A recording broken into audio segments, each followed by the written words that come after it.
Assalamualaikum warahmatullahi wabarakatuh. Perkenalkan, nama saya Resti Mardiana, mahasiswa UT jurusan S1 PGSD semester 5. Pada kesempatan kali ini saya akan menjelaskan seputar penjelasan singkat dari hasil rangkuman yang telah saya buat pada mata kuliah konsep dasar IPA di SD dari modul 5 sampai modul 8. Jadi modul 5 ini adalah makhluk hidup dan lingkungan. Jadi pada kegiatan belajar 1 kita mempelajari tentang tingkatan organisme dan ekosistem. Di sini ada bagian A, individu, populasi, dan komunitas. Jadi individu itu adalah makhluk hidup yang dipandang dari fisiologi. Terus populasi adalah kumpulan individu yang sejenis, dan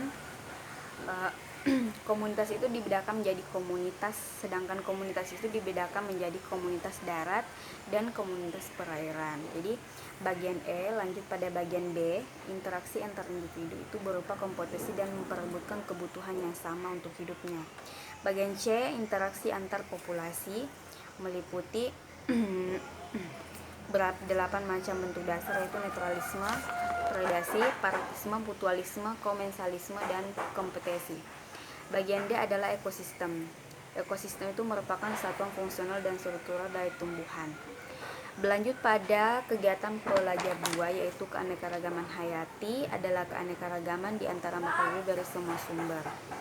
Bagian B adalah konsep dasar pengelompokan makhluk hidup, yaitu Paraklis sistematika menyusun tingkatannya takson sebagai berikut: kingdom, phylum, kelas, ordo, familia, genus, dan spesies. Bagian C, tata nama pada klasifikasi makhluk hidup, meliputi penulisan nama jenis, penulisan nama marga, dan penulisan nama suku. Kegiatan belajar 3 yaitu pencemaran lingkungan. Pencemaran lingkungan meliputi pencemaran air, pencemaran udara, dan pencemaran tanah. Bagian B ada etika lingkungan. Etika lingkungan mengandung makna kearifan, kebijaksanaan, dan strategi untuk menentukan pilihan perbuatan manusia agar tercipta hubungan timbal balik yang harmonis antara manusia dan lingkungannya. Terus bagian C, mengapa kita perlu etika lingkungan? Karena kita dapat menghadapi tantangan berat di masa yang akan datang karena masalah kependudukan di negara kita termasuk masalah yang penting.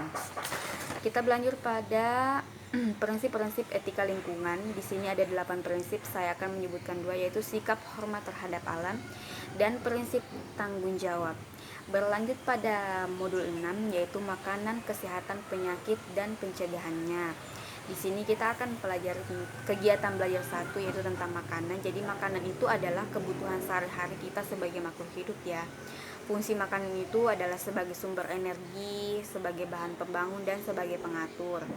Dan bahan dan zat makanan itu ada beberapa. Jadi bahan makanan itu adalah zat yang dapat dimasak dan diolah untuk dihidangkan, dan semua bahan makanan itu mengandung zat yang dapat menyebabkan dampak pada manusia juga ya. Jadi bagian D ini kecukupan gizi yang dianjurkan itu ada beberapa porsi juga, ada 5 porsi, salah satunya adalah dipandang dari kondisi kesehatan.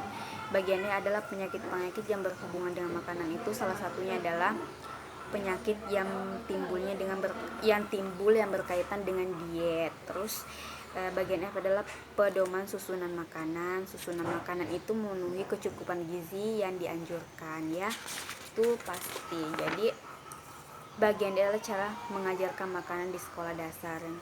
Kita bisa menggunakan pendekatan induktif dan pendekatan deduktif. Jadi kita berlanjut pada kegiatan belajar 2, yaitu kesehatan, penyakit, dan pencegahannya. Jadi di sini ada pengertiannya, pengertian kesehatan. Kita berlanjut pada usaha kesehatan perorangan dan masyarakat dan lingkungan. Jadi penyakit, menular, dan pencegahannya. Jadi semua penyakit yang menyerang tubuh manusia itu pasti ada pencegahannya ya. Adapun penyakit menular itu cara penularannya itu beda-beda. Ada salah satunya adalah masuk melalui kulit.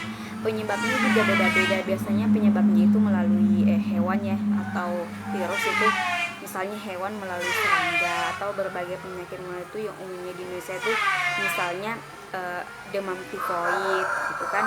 Jadi cara pencegahan penyakit menular itu secara umum salah satunya adalah memberikan vaksinasi atau imunisasi. Berbagai penyakit menurun yang diwariskan. Berlanjut pada berbagai penyakit menurun yang diwariskan, itu salah satunya ada jantung iskemik, ya. Ya, setelah mempelajari modul 6, kita berlanjut pada modul 7 ya, yaitu pengukuran besaran, kinematika dan dinamika. Kegiatan belajar 1 di sini ada pengukuran besaran 1. Pengukuran besaran yang pertama ada satuan. Jadi di sini ada beberapa satuan. Salah satunya adalah panjang. Jadi panjang itu satuannya adalah meter ya. Dan berlanjut pada bagian B adalah pengukuran dan ketidakpastian. Jadi pengukuran teliti sangat diperlukan dalam fisika. Dalam pengukuran terdapat ketidakpastian ya, yang pastinya itu ya, ketidakpastian ini bersumber daripada ketelitian alat yang terbatas dan ketidakmampuan. Bagian C ada pengukuran panjang dan volume. Pengukuran panjang itu misalnya adalah dari yang terbuat dari pengukur panjang yang terbuat dari rangka baja itu misalnya ada mistar, ada penggaris, ada mikrometer, dan ada jangka sorong. Terus kita berlanjut pada pengukuran pengukuran luas. Jadi pengukuran luas itu ada beberapa rumus juga, salah satunya adalah A sama dengan LW. Terus pengukuran volume itu, jadi kalau kita misalnya mau ukur volume yang berbentuk teratur, itu kita menggunakan mistar, jangka sorong, dan mikrometer ya, itu yang pastinya ya. Jadi berlanjut pada kegiatan belajar 3, yaitu kerangka acuan dan pergeseran. Jadi dalam fisika itu kita sering menggunakan suatu himpunan simpul koordinat untuk menggambarkan kerangka dan acuan. Sedangkan pergeseran yang dimaksud ini adalah termasuk besaran yang mempunyai besar dan arah yang disebut sebesaran vektor. Yang bagian B adalah kecepatan. Jadi dalam fisika ini dikenal sebagai laju ya, yang mengacu pada seberapa jauh sebuah benda melintas dan selang waktu tertentu. Bagian C adalah kecepatan sesaat. Jadi kecepatan sesaat ini didefinisikan kecepatan rata-rata dalam selang waktu yang sangat kecil. Di sini juga ada gerak dengan percepatan konstan. Ya, ada gerak vertikal juga. Dan lanjut pada kegiatan belajar 3, yaitu gaya dan gerak. Gaya dan gerak ini meliputi hukum pertama Newton, gaya, hukum kedua Newton, hukum ketiga Newton. Di sini ada bagian B, energi, yang meliputi usaha, meliputi energi juga, dan juga energi mekanik dan kekekalannya. Di sini juga ada asas pesawat sederhana yang meliputi gaya putar pesawat. Terus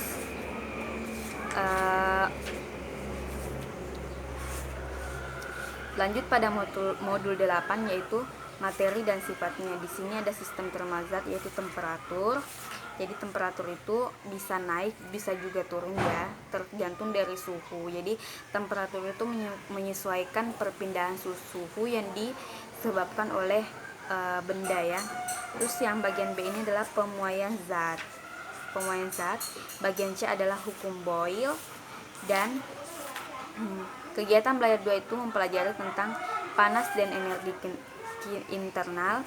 Terus bagian B adalah panas, jenis, dan kalorimeter. Bagian C adalah perubahan wujud zat. Terus berlanjut pada kegiatan belajar 3, yaitu oke, ternyata sampai situ saja ya penjelasan dari saya. Semoga bermanfaat. Wassalamualaikum warahmatullahi wabarakatuh.